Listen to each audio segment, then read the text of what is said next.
Oh, I just want to thank you. That's amazing. The words are so beautiful, so beautiful. I get introduced often, and I'm getting introduced by people. In many cases, they hate me.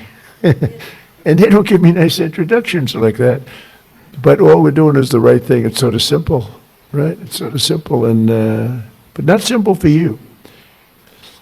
And that's when I was running, actually. That was before I won. I didn't know if I was going to win or not. I was running against 17 politicians. You knew.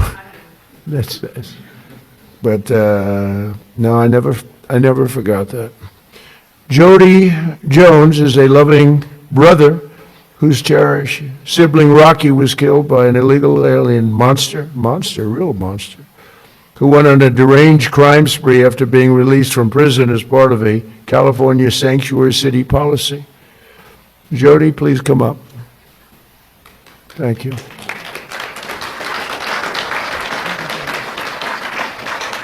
Thank you, sir. Thank you very much.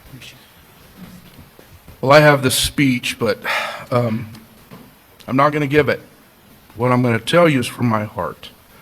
I want to thank my Lord and Savior, Jesus Christ, first of all, before I do anything. I want to thank the American Border Story, and I absolutely want to thank President Donald J. Trump. Thank you, sir, for putting America first and putting these angel families first and letting everybody know their stories, because we matter. Thank you, sir. My brother Rocky Jones was murdered by a criminal illegal alien. He was simply at the wrong place at the wrong time. This man was arrested, released, and within 24 hours, he went on a shooting spree in Central California. Unfortunately, my brother was in the wrong place at the wrong time. This man shot my brother 8 times at point-blank range. I pray that no other family has to go through that. Unfortunately, they will.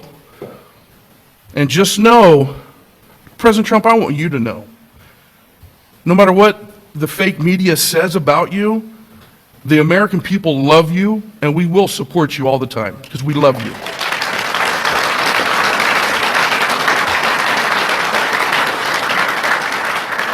I'm sick and tired of hearing these Democratic politicians stand up on these podiums and say how sorry they are for seeing these criminal illegal aliens being ripped apart from their families. What about us? What about the American family? What about us? We mean something too.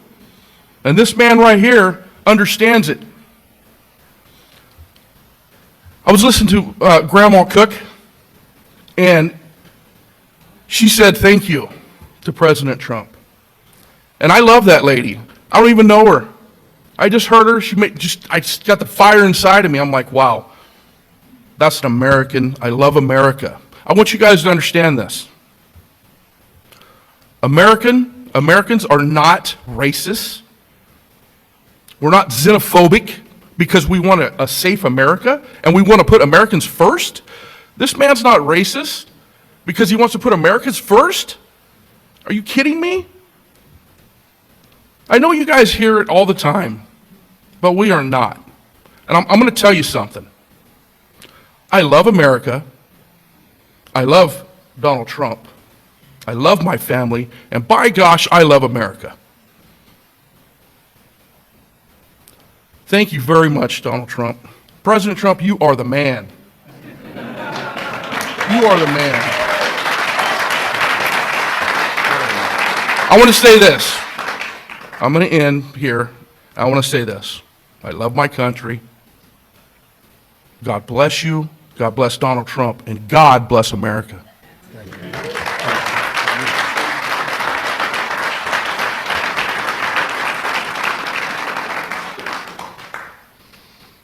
Well, thank you very much. It's incredible. I want to now introduce somebody that I get to know pretty well. We just had a little discussion.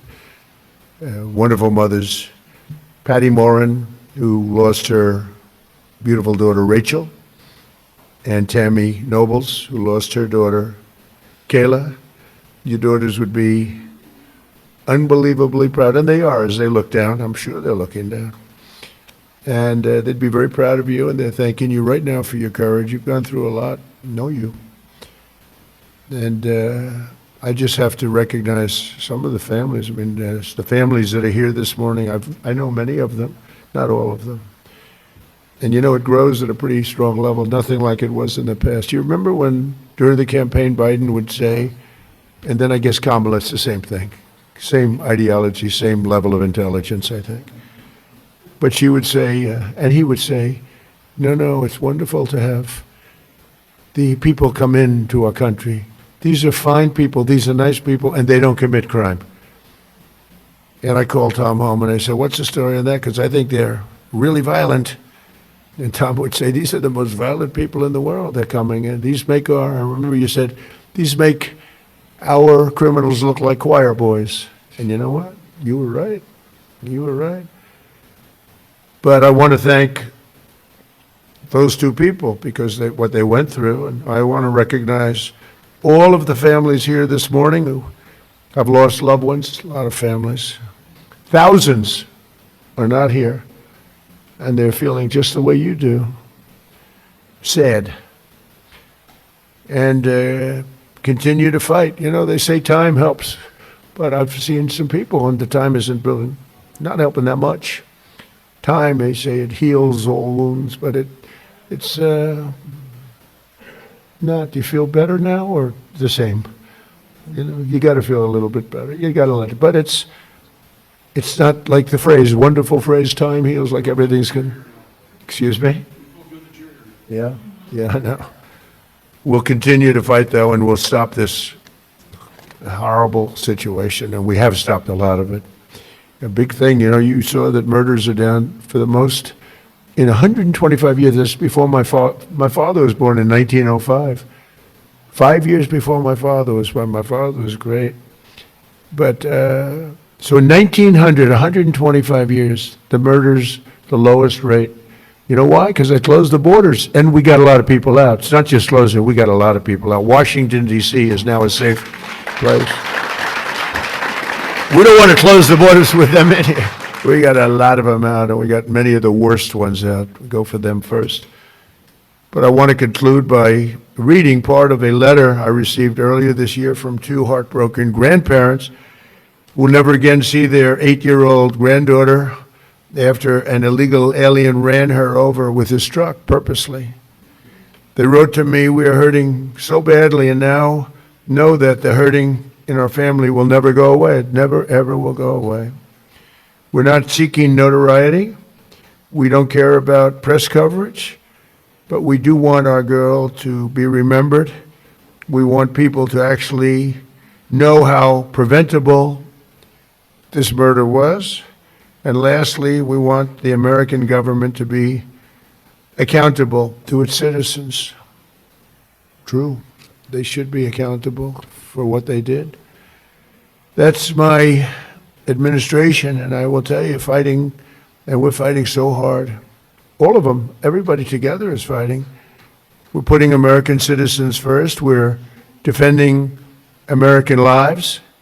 And we're fighting for every angel family. Angel families are beautiful families. They're beautiful families. That was my first, early on when we first met, that was my first, I didn't know about angel families, I never did this before, right? I was building buildings and things. But I said, I can't believe it. My first meeting, they were so angry at the press, at a mom who lost her daughter so violently, right? You might have been there. The first meeting, I said, this is strange. What's going on? It was anger from the fake news. But the angel families, I realized very early on, I never changed. I could see how you'd change though. You have to go through this stuff. But never changed. I thought they were among the greatest people I've ever met. I've met the heads of countries. A lot of them aren't so nice, but they do have some power.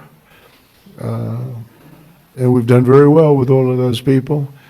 But among the finest people I've ever met are the people in this room and many people outside of this room. I know many, many more than just in the room. But we restored our border, and that's now totally secure, and our country is at the safest level it's been in many, many years. How could anyone possibly say we want